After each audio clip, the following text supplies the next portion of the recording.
Hi, I'm Jason Goulet, and welcome to the next episode of the EdUp AI Podcast. And this season, we're going to really dive into having really the conversations we need to have about AI in education. Because if you look online, there's a lot of information that maybe it's misleading or it just takes one approach over another. But I think one of the things we can do is to really talk to people who are in the classroom and are having these experiences and trying to figure out what to do with AI that is being, for many of us, just thrown at us, and we feel like we have very little control over it. So that's what I want to talk about today. And my guest, who I'm really, really excited about, bumped into her a lot online and talked to her a lot. So I'm excited to actually get to speak to her, is Melanie Dusseau. She is an associate professor at Findlay University, and she's also a writer and everything else, and a teacher, obviously. So Melanie, welcome. How are you? Very good. Thanks for having me on, Jason. I'm really excited to have this conversation with you. Yeah, so let's dive into it. So Mhm. what is your approach to AI, and anything that you want to bring into the conversation in terms of context, what you teach, anything like that is Mhm. obviously fair game. So how are you approaching this AI thing in the classroom, or not approaching it? What's your take on it? I think that creative writing as a discipline has always had, maybe they share with the fine arts a little different viewpoint of this. Because I really started following the AI conversation from my visual artist friends. They sort of tapped me into it. And this was in very early days of ChatGPT, 2021 into 2022. And then writers really started paying attention. The whole copyright issues, and I was talking to friends who were like, here's the website where you can check if your novel has been fed into the training corpus for AI. So it started out really, if I'm going to call my skepticism or resistance or refusal, however you want to name it, having to do not only with education but with the world of creative writing. And if people don't know, creative writers usually belong to the English department. And I think English departments are a really good illustration of the branches of difference in thinking about AI and pedagogy in general. So you have rhetoric and composition. Sometimes you have linguistics thrown in there. You have literary studies. And then you have the redheaded stepchild, creative writing. So we all belong to the same discipline, and we teach in really, really, truly different ways. So if I'm going to identify myself in the resistance camp, which I do, I also want to say that it is talking to people like yourself and others in the adoption camp who have really changed my thinking about the entire Gen AI enterprise in positive ways. And that's one of the reasons I think you are as excited to talk to me as I am to talk to you, because I think all of us should be having more kind conversations with each other. There is strains of strident views on both sides. And I feel like the best thing that we can do, especially as fellow faculty in the sort of trenches of the classroom in what is now like 21st century teaching in America, which is just a different thing than it used to be, that we should learn from each other and have each other's back when it comes to not being judgmental about each other's views. So I really like your approach. And that's one of the reasons I've loved some of the social media connections that I've made in the whole kind of AI space. There's all kinds of groups on different social media sites and all kinds of wonderful conversations happening on places like LinkedIn. So I got a real bird's eye view of what people thought about AI resistance when Inside Higher Ed published my op-ed. So that was like my first. So I'm a poet. So like I'm not used to writing something that more than a dozen people read. So the reaction to it was rather instant. And I had one of the first people that like shared it and quoted it was calling me out for harming students. Like, this is really antiquated. You need to get with the program. You are doing real harm to your students.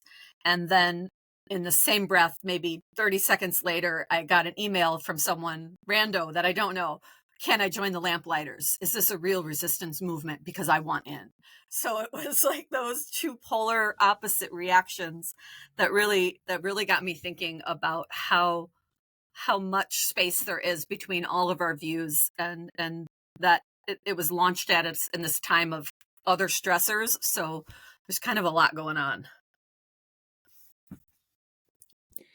Yeah, I love to dive into that, because that very much jives with my own experience. I think that one of the obstacles with moving forward is exactly that kind of response. We have these camps which we feel very, very comfortable in.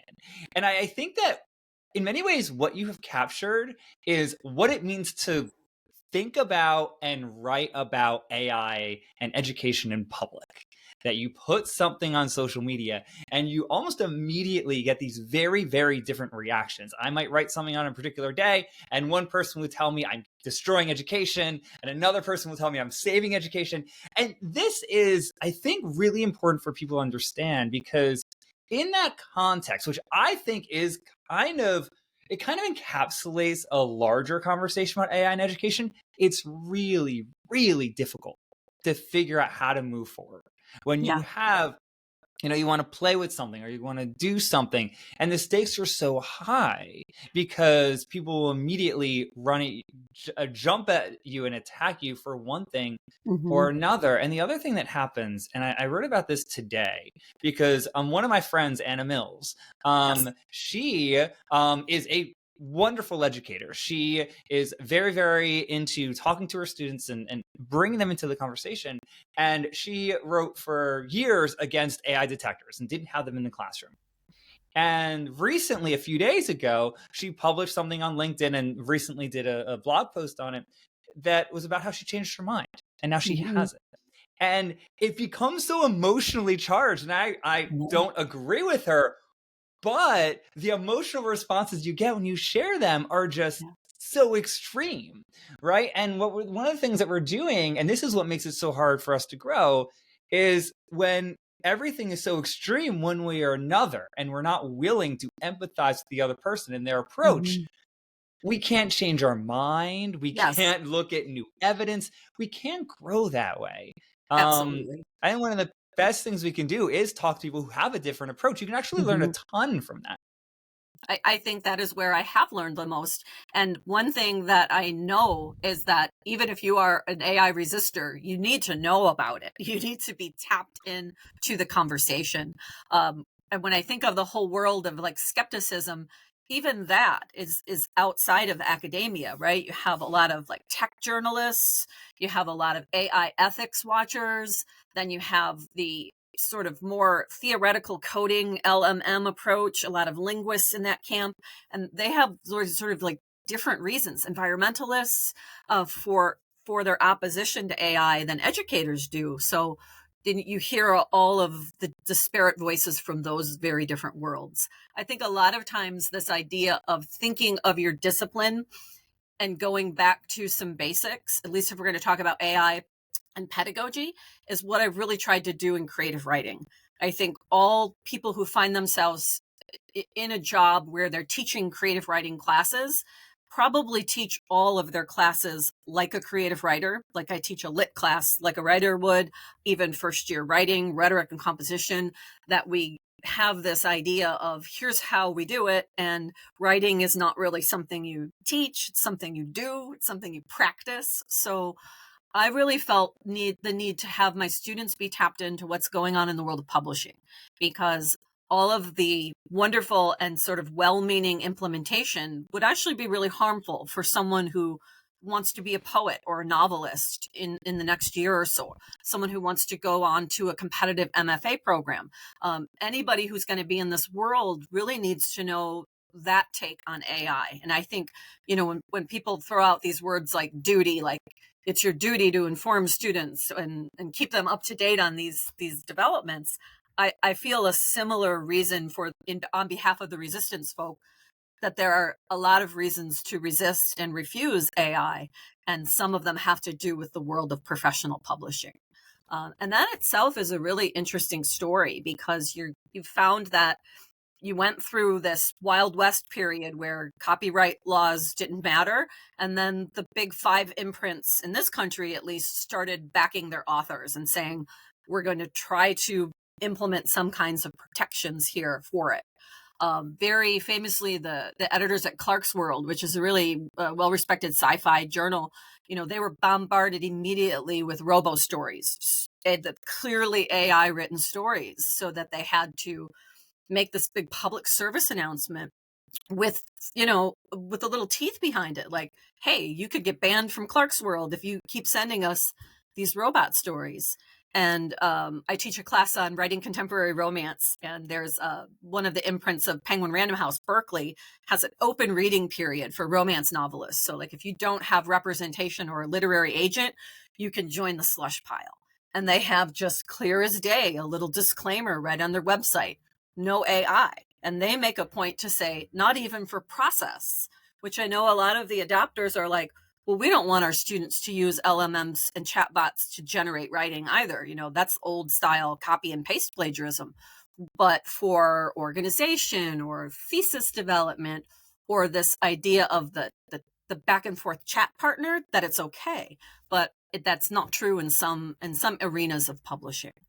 And it seems like people will allow that. Like, okay, then stay in your lane and you have a set of rules that are for creative writing classes. But for everyone else, we really should consider adoption over this. When it's portrayed as the head in the sand, then I start to get myself a little defensive, right? The idea of being anti-technology, which is, it's like nobody gets through pandemic teaching or even teaching in this era that we live in with like not paying attention to developments in educational technology and having even if you only teach face to face like I do, having a pretty firm grasp of that world. So it's kind of like anything, a mixed bag with how people's perceptions of it are. If you're going to say I'm a resistor or a skeptic or a refuser. I will and say that's that. Sorry, go ahead. Go ahead. I was going to say, in the world of rhetoric and composition, though, they are completely divided. There's like multiple silos of camps there. And I have just as many people I know and respect who are wonderful teachers firmly in AI adoption for rep comp, and then others completely, probably more in the social justice resistance, like a lot of like ratio-linguistic justice and the idea of the conformity that some of the chatbots, this sort of rote standard, not only promotes, but some of the biases and the algorithms have to do with racial justice. So you find that even that camp is really divided in their approach. And I found it interesting that all these ethical objections that no matter where you stand on AI, you probably share with a lot of your colleagues. It's hard to know what to do with that because it is ubiquitous. I don't feel like I'm in some special place because here's my Google Pixel cell phone, here's my Amazon order coming in. And, it's not like we're above or exempt from this in some kind of purist way. And I don't know. It's such a conflicting time. It really is. Yeah, absolutely. And I think that the more we have honest and open conversations with each other, the more we see those camps start to fade away. And because I do think that that's one of the big obstacles. Because you're right that it's so tempting, right? If someone went into this conversation and had to label us, right? I'm a adopter, you're a resistor, right? Which is just not accurate, right? Like there are ways in which it sort of captures something, but it just misses so much. It misses so much of the nuance. And as you mentioned, there are so many different forms of refusing or resisting this technology and so many different forms of adopting this technology, right? There are problematic versions of both and everything like that. And just the more we talk, especially in the level of how we conduct the classroom, I think we're actually going to find a lot of commonalities. Yes. And so, so I want to start there. So take me to your classroom. So I'm a student. I come in, say, it's one of those days. I don't know if you do it early on or if you do it later in the semester, but the topic of AI has come up. So how do you approach this? What does your approach look like in the classroom and why?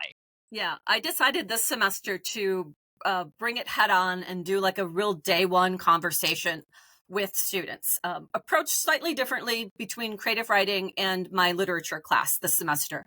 And I started by asking, I have a group in an intro creative writing class that includes a few CCP students, but mostly new students. So freshmen and a couple CCP, of how many different AI policies they were in all of their classes, and some of them were still in high school. And the answer was, as you might expect, as different as the professor who taught it, that they had, some of them already come out of first year writing with this idea of what they thought was right.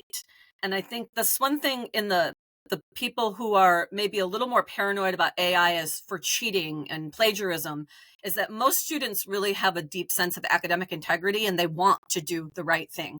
They want to be compliant. They want to know what your policy is and not have questions that if they ask them, they feel like they're being painted with a brush.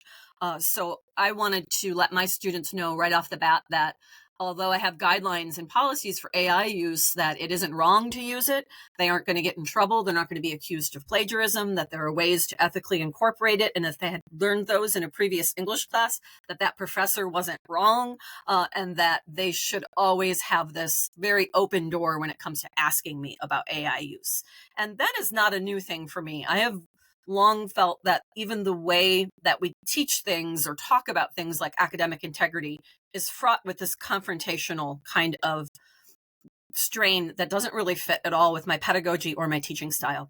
I don't think I've done a formal accusation of plagiarism in a really long time, because even the cases of it that are really obvious to me should be conversations. This is someone who is unsure of what they're doing, and isn't this why they're in a class like mine to begin with? So that really opened my eyes when I heard that they were confused, and that was something that I think a lot of us know.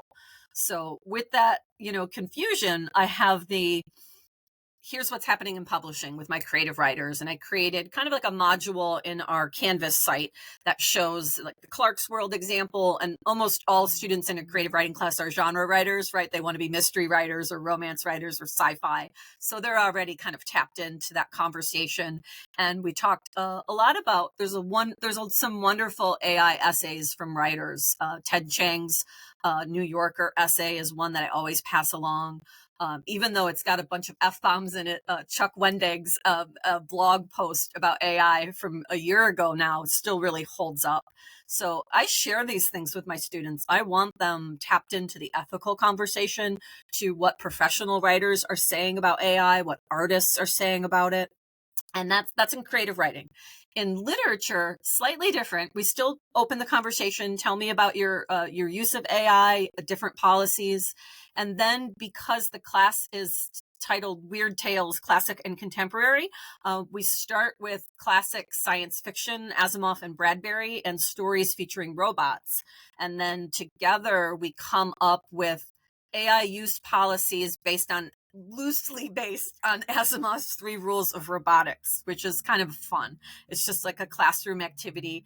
It always gets all the Star Trek fans going, and the people who really love the concept of sentient robots taking over the world, into different conversations about automation and robotics and sentience, which I think is connected to the conversation, especially if you believe the folks that think AGI is sooner rather than later.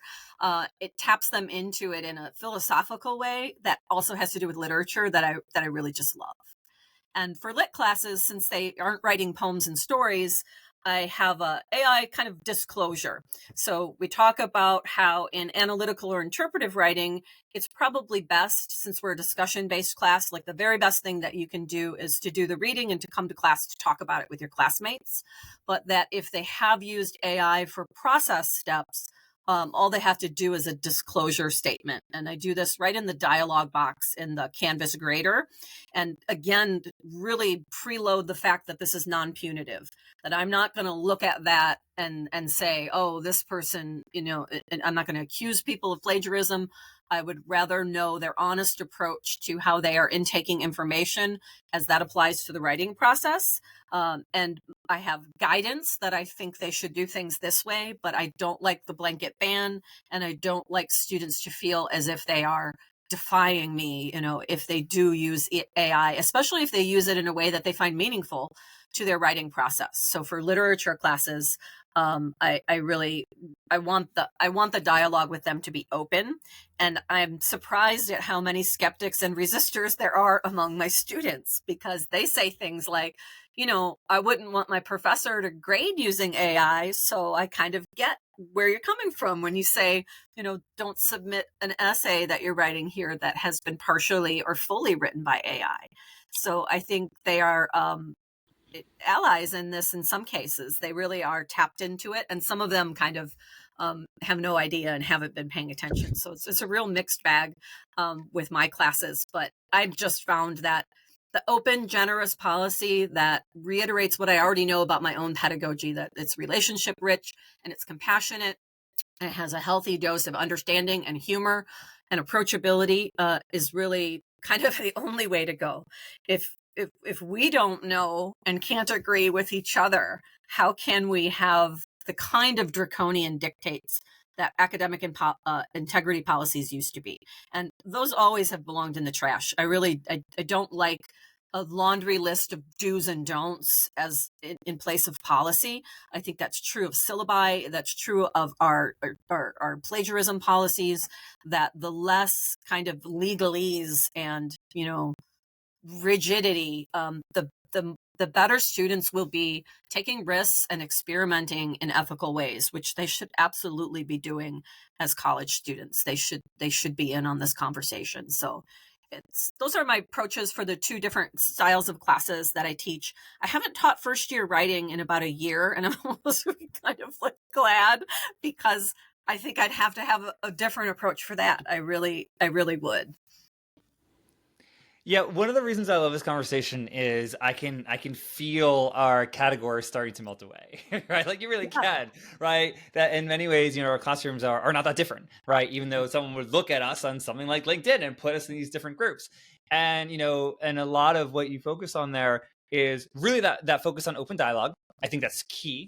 And I don't think that matters, in terms of how you approach this technology, but having that open dialogue, talking to them about really thinking through the ethical considerations here, which a lot of my students, as yours do, have that top of mind, right? That's really one of the things they're interested in. And I had this experience when ChatGPT came out, I was going into sabbatical. I was going to a 3-month sabbatical. So for that semester, and I just had a chance to play with everything. And then I came back and I thought, I'm going to bring it into the classroom. I'm going to try it out. I'm going to see how it goes and kind of go from there. And I was knocked on my butt.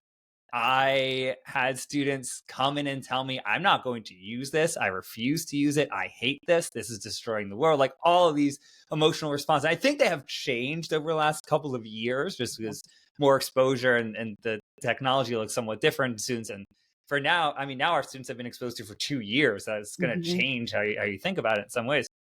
But I do think that you're right, that our students have all these different emotional responses to it. And one of the best things we can do is to allow for that and create spaces where they can bring them out there. And so one of the things that I do I think there are ways in which our approaches are very much linked, but I will give students an AI free option, right? They would say like, no AI or AI, in these little ways that they want. And then other students, and I will guide them through it so they want to, right? Try to figure out how AI can fit into their process. And even there, right? Process over product, right? I recognize that AI might seep into the final thing, but it really should be in their voice as much as possible.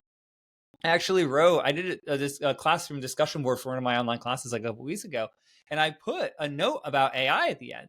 And I said to them, because I give them an AI scale. So 1 is no AI, 5 is full on AI. Most things are not, certainly not a 5. Most of the things are not a 1. They're kind of in the middle, and I kind of let them know what that means. And for discussion boards, I just say straight up, please a 1, right? Please make it a 1, because this is a space for humans to just connect with humans. And I don't care. I'm not going to mark you down for grammar. I'm not going to do anything like that. You don't have to clean it up. I'd rather see your own voice. As one of the complicated things is, and I think that many people not teaching college kind of lose touch with this. Many of our students are still trying to figure out what their own voice looks like. Yes. And you go online and you see all this advice about you create something with an AI program, and then you insert your own voice. And I think if anyone who teaches college writing recognizes that that step is not self-evident for a college student. Mhm. For the It's vast majority of them. Some of them, sure, yeah. they want to be writers, they have a sense of it, but a lot of them, no. And for various reasons. A lot of times they haven't gotten a chance to experiment with it in high school and middle school. Yes. Or they think writing has to be overly rigid, especially if, they were taught, writing is a 5-paragraph essay or whatever other forms students are given.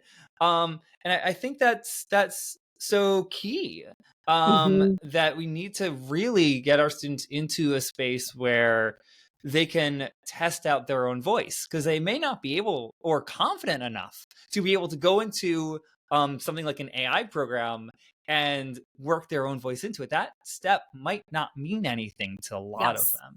And those students who, like, for right now, maybe you're not quite ready for AI.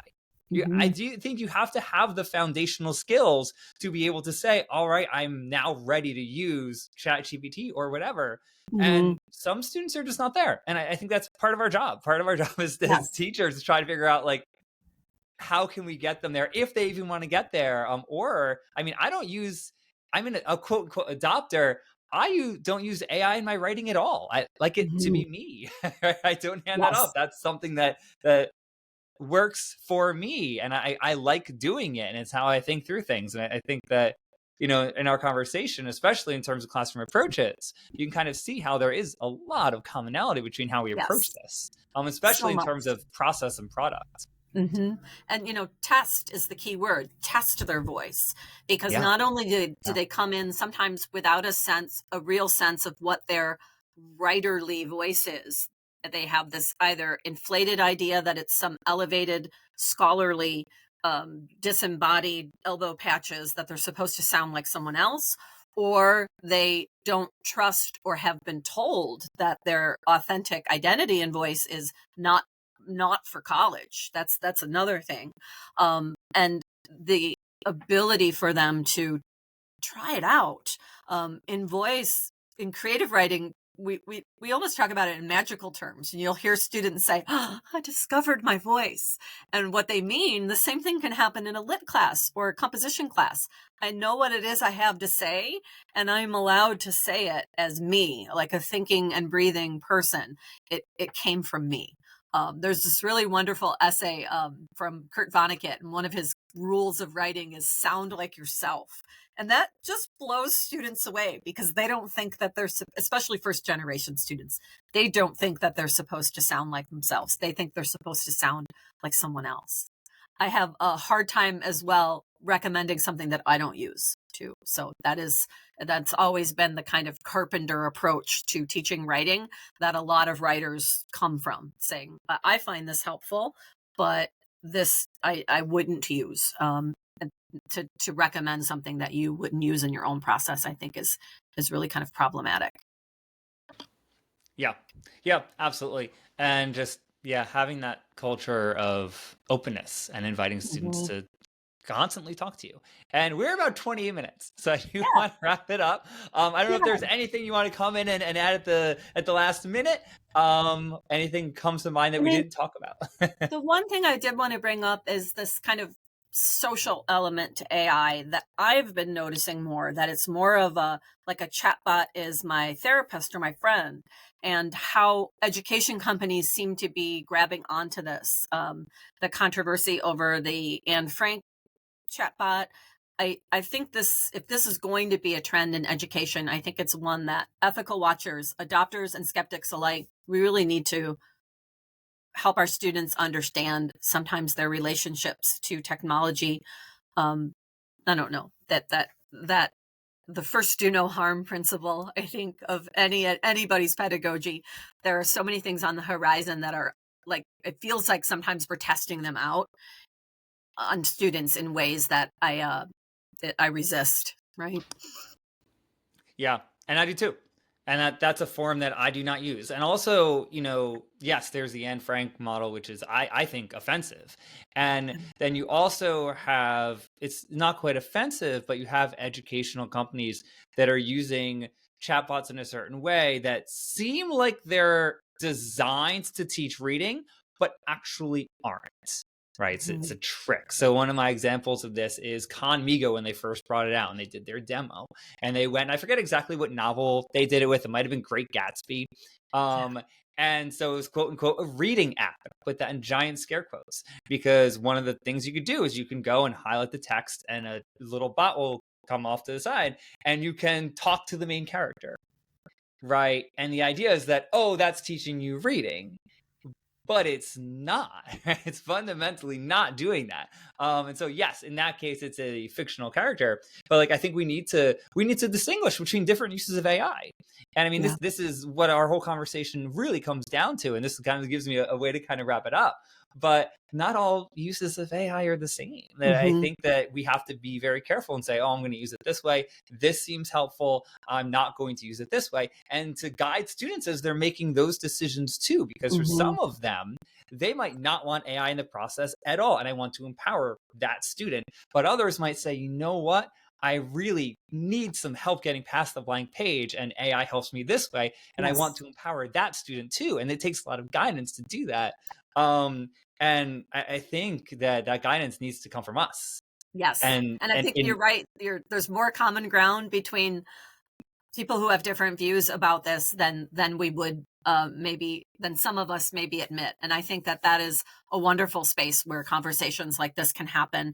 And that, I mean, I have learned so much from the different viewpoints and sometimes knowing what I share in common on the ethical end of it it emboldens me and it heartens me in times when, it can feel like it's a weird time to be in academia in general because of so many other things going on that I find these little niches and conversations to be a boost to my spirits. So I'm glad that you invited me. This was fun.